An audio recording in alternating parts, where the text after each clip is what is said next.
Excuse me. I'll have an Emperor Viper, please.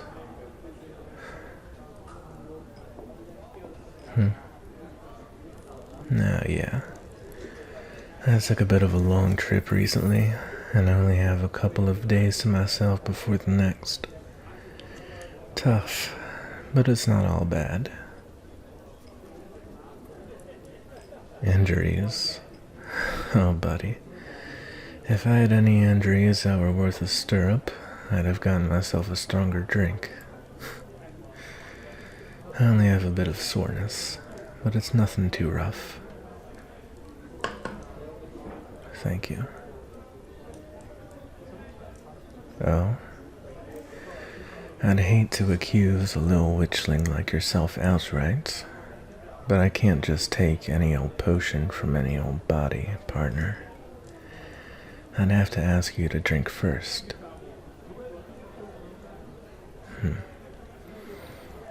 So you're saying, if I drink just a sip of this, I'll be back to kicking?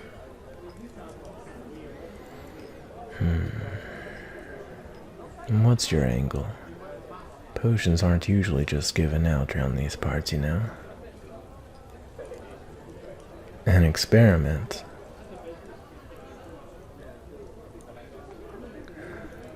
I see.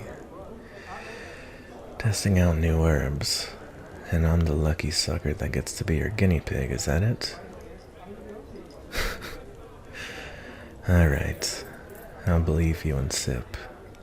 But I should warn you, if this is a trap, I've been a regular at this little bar for years, and I reckon it wouldn't end too well for you, partner.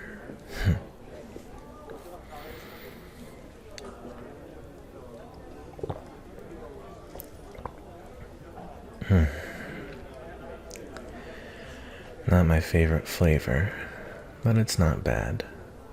A tad bitter for my blood. How long till it works? Alright, and that gives us some time to get to know each other. What's your name, little witchling?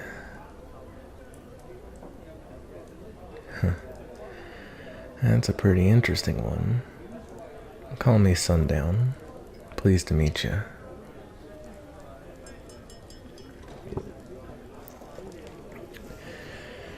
So, what are you doing all by your lonesome at this here bar?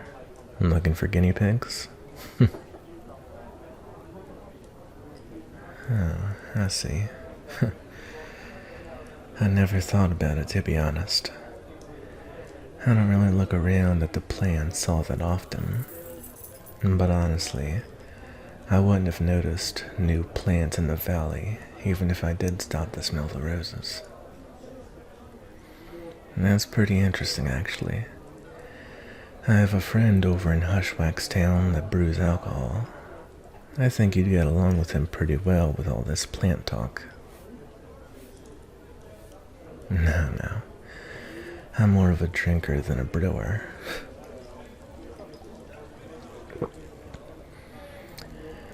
That's a pretty neat little pocket notebook you have there. By any chance, do you remember where you bought it? Oh, really? You made it yourself, huh? May I? Huh. So is leaf leather any different from normal animal leather? I see. Easier to enchant. That makes sense. I see more magic users with leaf leather things, and I always assumed it was just for looks.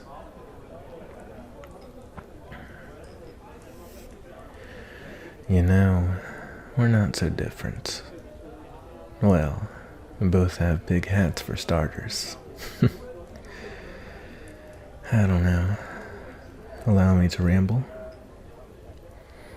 I think a lot of us, be it magic users, fae folk, humans, vampires, whatever, we're all just doing what we can, day by day, to stay alive.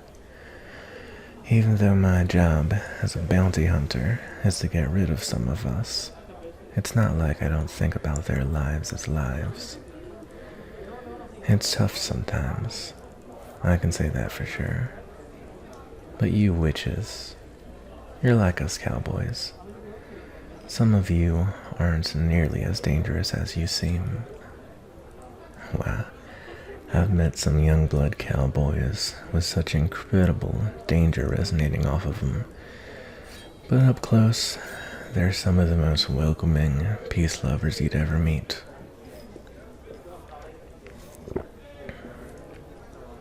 No, bounty hunting ain't ever easy, even when you're as ruthless as they come. You ever heard of the Gold Justice? Her real name was Avon Johnson Gonzalez. She was as tough as they come, and even tougher than that. She was known to keep a trophy off of every bounty she got. Though, once the coroner caught up with her, she had her collection confiscated. On record, her entire house, from ceiling to the floorboards, was bedazzled in trinkets of all kinds. Money clips, pocket watches, matchbooks, buttons, you name it. As the story goes, one time she had a bounty of a cyclops who was dumping trash into a lake and assaulting lots of the mer people that lived there. She pulled out one of his eyes with just her hands and had it encapsulated in glass to be made into a chandelier. Yeah, so you see, she was the definition of ruthless. A legend among bounty hunters. But off the clock, Avon had a life. She fell in love and married. She wrote stories and named her horse Cotton Ball. And the craziest of all, she never gave off a single bit of danger. You could walk right past her without even realizing it was her. Silently deadly. Oh no, I never knew her. She's been long since dead and gone. Though her wife did publish her autobiography after her death, so her story would live on. Point being, we're all just people at the end of the day. Just people in big hats or with sharp teeth, drinking fruit juice and watching the clouds go by. Honestly, I'd say you're nobler than me, pal. First person to come around and complain about body aches, and you immediately piped up to help. That's really something, partner. It's getting late. Will you be okay to get home? You just started. Night owl, eh? Well, your company's been real fine. Would it be alright for me to join you? Just dandy. You ready to go then? Oh? Right. Not a single bit of pain. That potion of yours really was something. A reflection of the witch who made it. After you, partner.